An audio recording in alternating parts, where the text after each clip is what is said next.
Hey, how's it going? John from Branson Cerakote here.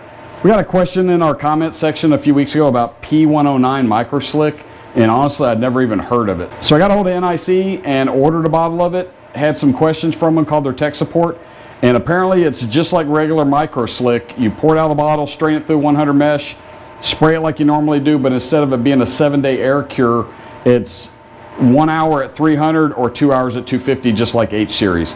There is not any hardener mixed in with this, so don't mix anything in with it. It's literally out of the bottle into the gun through the strainer, and then whatever you don't use goes right back in like a regular Microslick. So we've got some items that we've sprayed with it. We've got Mike and Alex here from Powder Keg Arms, and they've sprayed a few things, and I'm going to spray this last magazine on camera, and we'll put a bunch of pictures of the stuff at the end so you kind of know what it's like. From what I understand, it's geared more towards like automotive parts, pistons and things like that, but we've put it on some knife parts and some things like that. We're just going to check it out. So as always, don't forget to like, subscribe, comment, and share, and check us out at BransonCerakote.com for all your stencil needs. Have a great day.